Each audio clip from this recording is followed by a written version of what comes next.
Yo, can you guys hear me? I think you can. Hopefully. Yep. Good mic check. W. We got Dexter to talk about real quick. The football games are about to come on. I still got a fuck ton of homework to do, but the football games are about to come on. So, yeah.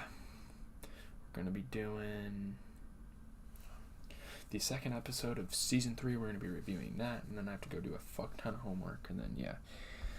We're going to talk about the summary pretty much. Dexter reflects on the revelation that Rita is pregnant. That was obviously the cliffhanger from the season opener. He has never considered parenthood, and as the couple leaves the doctor's office, it sounds as if neither is sure what to do. They're kind of like in this predicament. Like, do we want to keep this baby? Are we ready to be parents? Obviously, Rita has been a parent. She has 2 kids, but are they ready to keep going? Back at the station, everyone is focused on the murder of Miguel Prado's brother. That's obviously like the topic at hand. Except for Dexter, no one else has figured out that Jane Doe is Freebo's girlfriend. So he's kind of getting like a head start. He's trying to get a head start so he doesn't look bad and they don't put him as a suspect. He wants to keep himself out of the air. So obviously working in the police force has helped him all these years get away with murder. So he's getting away ahead of the curve. Except for Dexter, all Deborah knows is that the girl had drugs in her system and that the square patch of skin missing from her shoulder wasn't a tattoo.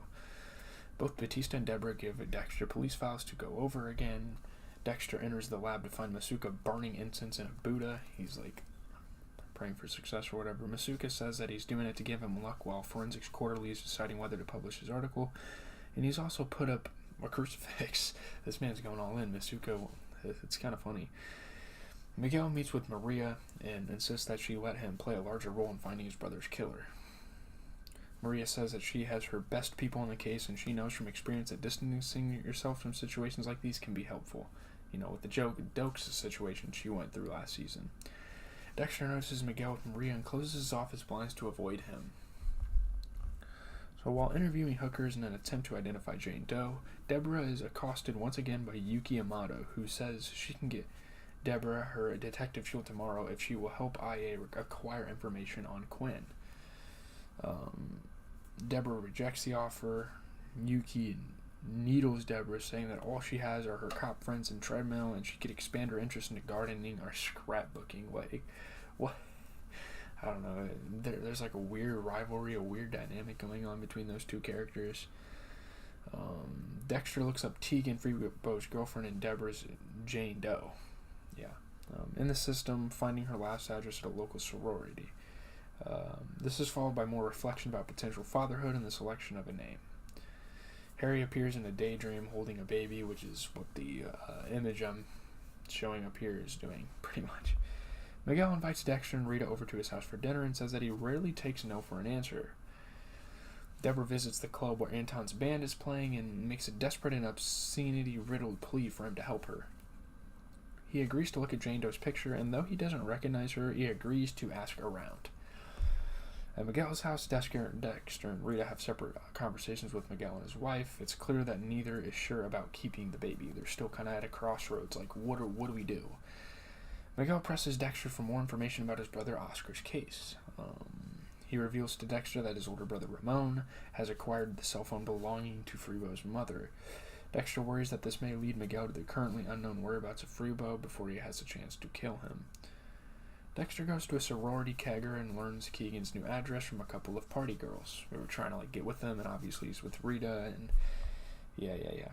Dexter and Rita discuss the pros and cons for having the baby and end up with dramatically more cons. But they're still we can't just get rid of this baby though, Angel and Quinn appear at the residence of Zach Adelman, a former associate of Freebo, and discover that he's doing drugs with his girlfriend. To avoid arrest, Zach provides information on one of Miguel's recent high-profile convictions. Chicky Hines that show he's likely innocent. When they tell Maria, she hates having to undermine Miguel's conviction on top of his brother's murder. It's just going to make everything so much worse, and it's just going to rub salt in the wound for Miguel, who's already going through so much, right? Angel couldn't be happier for Dexter upon learning of Rita's pregnancy. He's happy about it. It doesn't convince Dexter, who flashes forward to the potential hazards of a serial killer fathering a child. Anton brings Deborah to the apartment of Javier Garza, a pimp who admits to having slept with Tegan and then passing her to Freebo. At a Miami Beach cafe, Miguel informs Ramon that Freebo has just called his mother's cell phone and he'll have a location that night of where he lives and where he's at. Maria shows up and Ramon loses his temper at her. Fuck Ramon. Fuck that guy. After Ramon leaves, Maria tells Miguel about the wrongful conviction of Chicky Hines. Although he's initially upset, Miguel thanks Maria for being straight with him and telling him stuff about the case and whatnot. Deborah's information on Tegan allows the department to officially connect the cases, which gives Dexter a greater sense of urgency to get shit done. Batista tells Deborah the quality of a recent work is how you earn your shield. Quinn warns Deborah that she better not wear out a CI and keep on using him for resources. She's got to kind of slow down on that a little bit. Dexter climbs through a window at Tegan's place only to find a totally nude Freebo surfing porn on the internet, of course. That's just Freebo things. If you meet this character in the first episode, you know this is some shit he would do. Dexter sneaks out unseen and returns home to get his kill supplies. He's planning on killing Freebo for killing those people because obviously he only goes after guilty people, or does he? Obviously the Oscar Prado situation, that's still up in the air. Oscar Prado's not really a big concern for this episode. We're just really honing in on Freebo.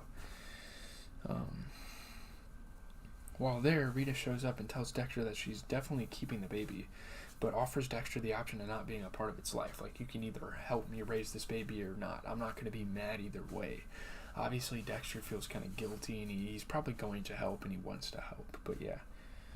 Dexter heads back to Tegan's place, captures Freebo, and drags him through the rain into a detached garage. This is perfect for the kill room, obviously. That's what Dexter was saying. This is how this guy was able to do all these killings. As Dexter brings the lead up to killing Freebo, he's unaware that Miguel is sitting outside in a parked car holding a gun, trying to confront the suspect, of course, Freebo. Just after stabbing the bayonet he used to kill Oscar into the side of Freebo's neck, Dexter hears someone stalking near the garage. He realizes that someone is nearby and he's in danger. And he's his whole criminal act is in jeopardy. Dexter removes his gloves and apron and walks outside with a bloody knife. Don't know why he did that, but I don't know. Dexter and Miguel are shocked when they see each other. He's what the hell is going on here? Why are we seeing each other here? Dexter explains the knife, claiming that he was following up on a forensics lead and has just killed Freebo in self-defense. But it's crazy. I feel when the rest of the department, which they don't find out just yet, when the rest of the department learns about this, dude, it's not going to be good for Dexter. Because obviously Dokes, Maria's going to... I feel like Maria is going to negatively react to the whole situation because she's going to be oh, Dokes was probably fucking right about you. But yeah, Miguel recognizes the weapon as having belonged to his father, who gave it to Oscar, which is very fucked up because he killed Oscar with something that his father gave him.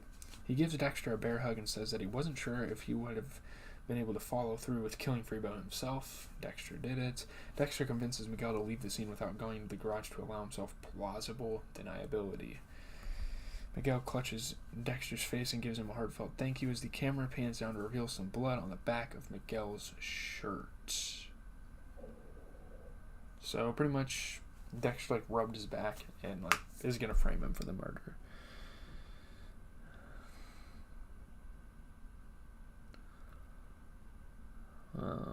Yeah, I don't really have anything to say. Leave a like, comment, subscribe. That's all. I don't really have anything to talk about the critic reception. I feel like these videos are going to be formatted differently from now on. A little bit through season 3 at least. I'm not really sure. I'm excited to keep watching the show, though. I'm interested. Miguel pretty much... The cliffhanger is Miguel might be getting framed for this murder. So Dexter is ruining another authority.